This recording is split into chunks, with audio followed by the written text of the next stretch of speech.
recentemente eu comecei a utilizar o Svelte em alguns projetos pessoais aqui, e eu tô achando ele bem interessante, tá? Inclusive eu quero trazer mais vídeos aqui sobre ele aqui no canal, então já deixa nos comentários se você quer ver conteúdo de Svelte aqui também.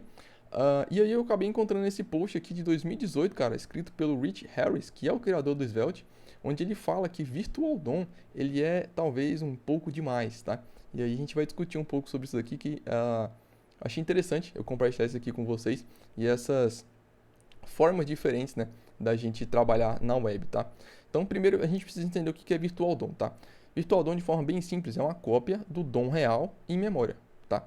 Então, todos os componentes da UI, eles vão ser representados como objetos em memória. Então, quando acontece alguma atualização num componente, por exemplo, esse componente vai ser criado uma Virtual DOM nova, o React, por exemplo, né, que utiliza Virtual DOM, ele vai aplicar um algoritmo de diffing, né, que vai fazer a diferença entre o que está renderizado e a nova Virtual DOM que foi criada, e aí ele vai conseguir reutilizar o máximo de elementos, né, que já estão ali em tela já, e atualizar somente o que for necessário, tá? Exemplo, né?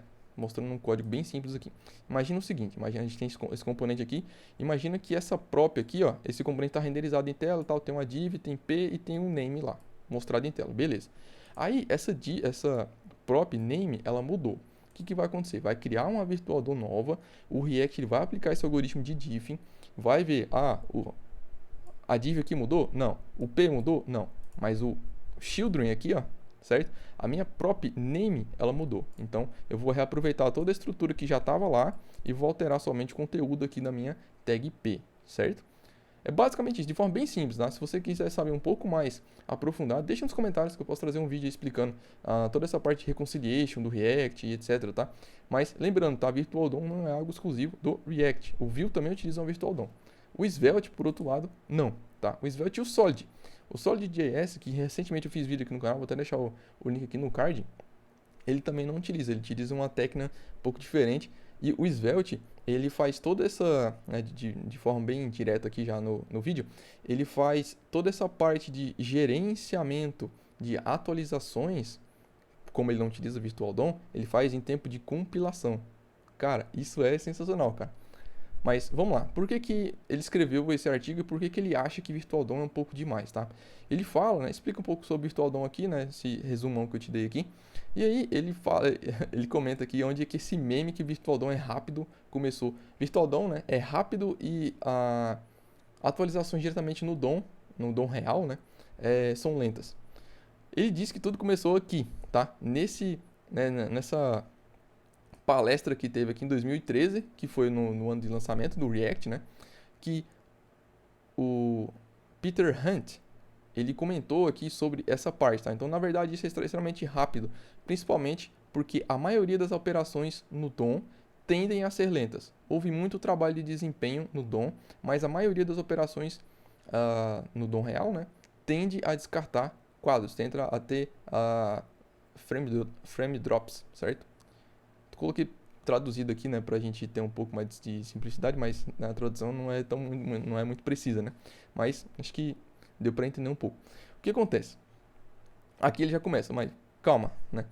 Toda vez que a gente tem uma operação, por exemplo, né, como eu te falei, toda vez que acontece uma atualização no componente que já está renderizado em tela, vai ser criado uma DOM virtual nova, certo? E vai fazer a comparação entre a DOM real que está renderizado ali, né, o snapshot anterior, né, vamos dizer assim, com o snapshot novo, né, com essa virtual DOM que foi criada nova, aplicar o algoritmo de diffing e ver as diferenças, fazer o batch disso e atualizar na DOM real, certo?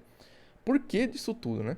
Porque tinha isso em mente que as atualizações no DOM diretamente elas são lentas. Por quê? Porque, assim, de forma bem simples, de forma bem direta, quando a gente faz atualizações no DOM real, né, no DOM de verdade, vamos dizer assim, existem alguns processos que acontecem no browser por baixo dos panos, tá? Então tem o reflow, tem o repaint, e são processos onerosos, tá? A gente pode entrar em mais detalhes em um outro vídeo aqui futuro no canal, caso você tenha interesse, deixe nos comentários. Mas basicamente, isso seria um dos motivos, tá? Ah, inclusive, galera, só fazendo uma pausa aqui, quero agradecer a parceria da Rocket City, né? Então tem link de cupom aí de 10% para você adquirir lá o curso, né, da plataforma deles. E eu recomendo bastante. Inclusive, quero agradecer também os membros do canal, tá? Então, muito obrigado de verdade, cara. Vocês são sensacionais, estão ajudando muito a continuar trazendo esse tipo de conteúdo aqui. Se você quiser ainda continuar ajudando aqui o canal, né, considere aí se tornar membro do canal, né? Isso ajuda bastante, beleza? Então, valeu demais. Bom, e aqui? Ele fala, então o dom virtual ele é lento, tá? Não, tá? Por quê? Ele comentou ali mais para cima, ali um pouco anteriormente aqui no artigo, porque existem várias situações que vai ter todo esse processamento extra, né, de criar uma DOM virtual nova, fazer comparação, etc. Que muitas dessas vezes é um pouco demais. Você vai desperdiçar muito poder computacional, você vai desperdiçar muito processamento em todas essas comparações, tá? Por que acontece isso? Em algumas situações, inclusive ele até usa o should component update. Isso aqui, para quem não conhece, era um dos métodos que a gente tinha lá dos componentes escritos com classe no React, né? Do ciclo de vida dos componentes escritos com classe, que basicamente aqui a gente informava se eu não me engano, aqui pro componente nessa situação aqui se ele precisa atualizar ou não. Então, em algumas situações a gente podia fazer um skip, vamos dizer assim, tá? da renderização, tá? Porque para quem não sabe, né, a natureza do React, por exemplo, é sempre que acontece uma alteração de estado, a gente re-renderizar, né, toda a árvore de elemento que está ali embaixo. Lógico, né, existe algumas situações, existe a questão de memoization. Inclusive, é interessante fazer o contraste do conteúdo desse artigo aqui, que foi escrito em 2018, com o React Compiler que tá para sair aí no React 19, tá? Então, para a gente ver como é que vai ser essa diferença aí, que para mim é a novidade mais interessante que o React está trazendo nessa nova versão que ainda vai ser lançada no momento que eu estou gravando esse vídeo, tá? Talvez no momento no futuro aí já tenha sido lançado. Mas, basicamente, de forma bem simples, o que a gente tem aqui essa questão de advertência de desempenho que o Rich Harris ele traz para a gente, porque, por exemplo, o Svelte ele consegue alcançar, segundo ele, né, um desempenho próximo ao React utilizando a Virtual DOM, porém sem utilizar o Virtual DOM, tá? E aí a gente não vai ter esse desperdício de processamento e etc, de sempre ficar aplicando algoritmo de diffing, criar uma Virtual DOM nova e fazer toda essa comparação e etc, que eu já expliquei para você aqui anteriormente, tá? Bom, como ele comenta aqui, ó, esse algoritmo de diff ele não vem de graça, tá? Então, assim, para você ter algum problema de performance com React, por exemplo, você tem que acabar fazendo muita besteira, tá, no código ali, para você de fato conseguir sentir algum tipo de gargalo. Porém, muito dessa performance vem numa computação que, segundo o próprio Rich Harris aqui comenta, que ela é desnecessária, tá? Então, tem outras formas de a gente alcançar esse tipo de performance também, esse nível de performance, sem ter esse desperdício de desempenho. Isso, para mim, que foi o que eu achei mais interessante, tá? Inclusive, como eu comentei, eu vou lembrar você de novo de assistir depois o vídeo aqui sobre o Solid.js. Lá eles não utilizam um estado, né, como no React ali, o use state, etc, mas sim os signals, que é uma febre, cara, né? Desde quando foi anunciado, muitos frameworks JavaScript trouxeram, né, a implementação dos signals.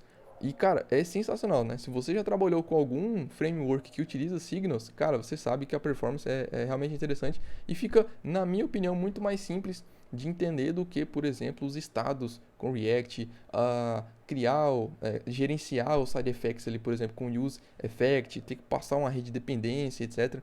Inclusive, eu tô para gravar um vídeo aqui também sobre os signals aqui pro canal. Então, fica ligado aí, se inscreve aí para você não perder esse vídeo que vai ser bem legal, cara, para você ficar por dentro aí da comunidade de JavaScript e para onde que esses frameworks eles estão indo, tá? E, inclusive, eu quero também deixar para você aí, se você quer mais conteúdo sobre Svelte, tá? Que eu quero trazer conteúdo sobre ele também, mais conteúdo sobre Solid também. Então, depende de você, depende de como é que esse vídeo vai ser aí, né? E, bom, o que eu queria trazer aqui de reflexão, tá? Estude outras libs, tá? No seu tempo livre aí, por exemplo, se você trabalha com React no seu dia a dia, no seu trabalho, Obviamente, né, você vai ter que estudar React, etc, para evoluir na ferramenta e né, coisas que todo mundo já sabe. Porém, cara, cria um projetinho, né, com Solid, tenta brincar um pouco ali com Svelte, por exemplo, ou qualquer outro Vue, Angular, ou qualquer outro framework ali, mas para você ter uma visão um pouco mais ampla, tá? Eu acho que isso enriquece bastante, até né, vai mudar um pouco a forma que você escreve ali os seus códigos em React, talvez. Então, traz essa visão um pouco diferente. Eu tô curtindo bastante o Svelte e o Solid também, Solid.js. Então, eu quero trazer mais conteúdo sobre isso aqui no canal. Então, aqui para finalizar, ele comenta, né? Então, por que que a galera utiliza o Virtual DOM? Basicamente, o Virtual DOM ele facilita muito essa forma declarativa que o React e o Vue, por exemplo, eles utilizam, tá?